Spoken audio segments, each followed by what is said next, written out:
혹시 최근에 마트에 갔는데 선반이 텅 비어 있다거나 내가 주문한 택배가 왜 이렇게 안 오지? 하는 생각 해보신 적 없으세요?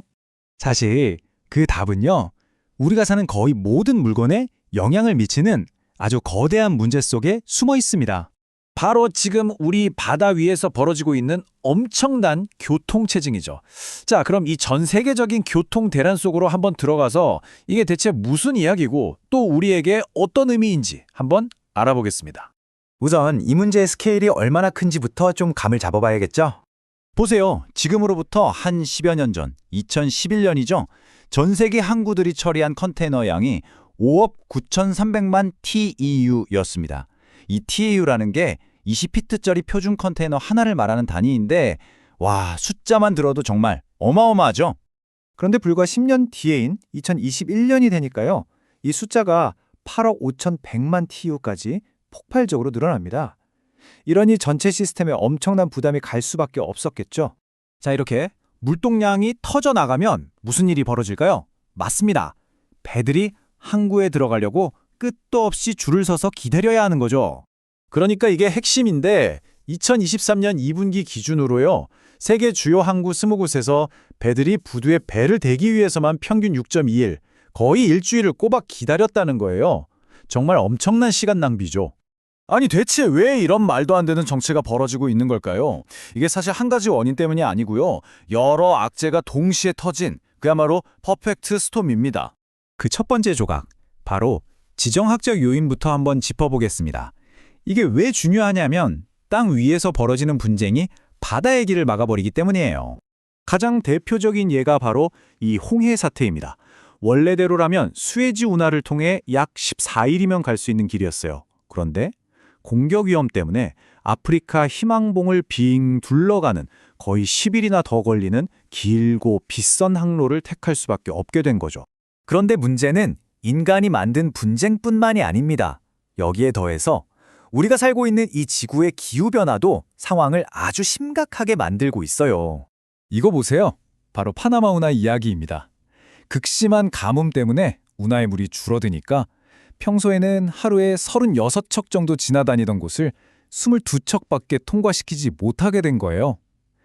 그야말로 세계 물류의 동맥경화가 온 거죠. 자, 이렇게 지정학적인 문제 또 기후 문제까지 겹친 상황에서 설상가상으로 항구 자체의 한계, 그러니까 인프라 문제까지 터져나옵니다. 이게 참 복합적인데요. 요즘 배들은 점점 커지는데 항구는 옛날 그대로라 너무 작고요. 하역 장비는 낡아서 속도가 안 나죠. 또 항구에서 짐을 내려도 이걸 실어 나를 트럭이나 철도 연결이 부실해서 항구 주변이 꽉 막혀버립니다. 심지어 텅 빈 컨테이너들이 귀한 공간만 차지하고 있거나 노동자들이 파업이라도 하면 모든 게 그냥 올스톱 되는 거죠. 그러니까 배가 항구에 닿기도 전부터 이미 지연은 시작되고 있었던 셈입니다. 그리고 마지막으로 이 모든 문제 위에 기름을 붓는 격으로 누구도 예상치 못했던 갑작스런 충격들이 연달아 터집니다. 2020년에는 코로나19 팬데믹이 전 세계를 멈춰 세웠죠. 2021년에는 컨테이너선 한 척이 수에즈 운하를 딱 막아버리는 영화 같은 일이 벌어졌고요. 그리고 2024년에는 볼티모어 다리가 무너지면서 미국의 주요 항구가 폐쇄됐습니다. 이런 사건들을 보면요. 이 거대한 글로벌 시스템이 사실 얼마나 취약한지, 단 하나의 사고가 얼마나 큰 파장을 일으킬 수 있는지 여실히 드러나죠. 자, 그럼 이런 생각이 드실 수 있어요. 그래서 지구 반대편 항구에 배 한쪽 막힌 게 나랑 무슨 상관인데? 라고요. 이게 왜 우리에게 중요한 문제일까요? 왜냐하면요.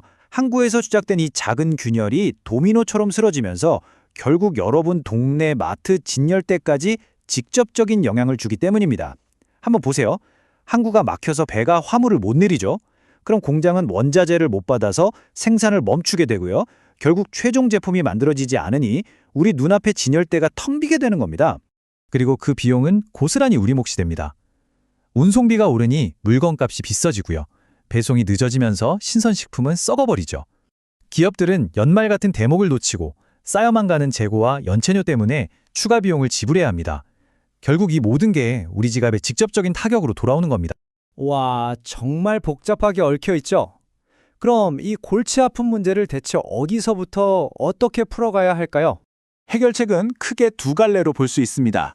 먼저 항만 운영사, 즉 항구 측에서는요, 자동화 같은 신기술에 투자해서 효율을 높이고 더 큰 배를 받을 수 있게 시설을 확장해야겠죠. 그리고 물류망에 있는 모든 주체들이 서로 긴밀하게 소통하는 것도 아주 중요하고요. 다른 한편으로 바다 위를 다니는 해운사들은 뭘 해야 할까요? 인공지능 같은 걸로 데이터를 분석해서 막히는 항구를 피하는 최적의 경로를 찾고 아예 정체가 심한 항구는 건너뛰는 유연한 운항 계획도 필요합니다. 실시간으로 항만 상황을 공유해서 빠르게 대응하는 건 기본이고요. 결국 땅과 바다 양쪽에서의 거대하고 조직적인 노력이 동시에 필요한 거죠. 보시다시피 이것만 하면 돼 하는 식의 쉽고 간단한 해결책은 없습니다. 이 전 세계적으로 얽힌 매듭을 풀려면요, 정말 긴 시간을 내다보는 투자와 혁신, 그리고 모두의 협력이 반드시 필요하다는 거죠. 한 보고서에서는 이 상황을 이렇게 표현했습니다. 항만 정체는 여러 요인이 서로 얽힌 결과이며 글로벌 공급망에 아주 심각한 부정적 영향을 미친다. 이 말은 결국 우리가 의존하는 이 시스템이 우리가 생각하는 것보다 훨씬 더 촘촘하게 연결되어 있고 또 그만큼 약하다는 걸 다시 한번 생각하게 합니다. 자, 이 모든 이야기는 우리에게 마지막으로 아주 중요한 질문 하나를 던집니다.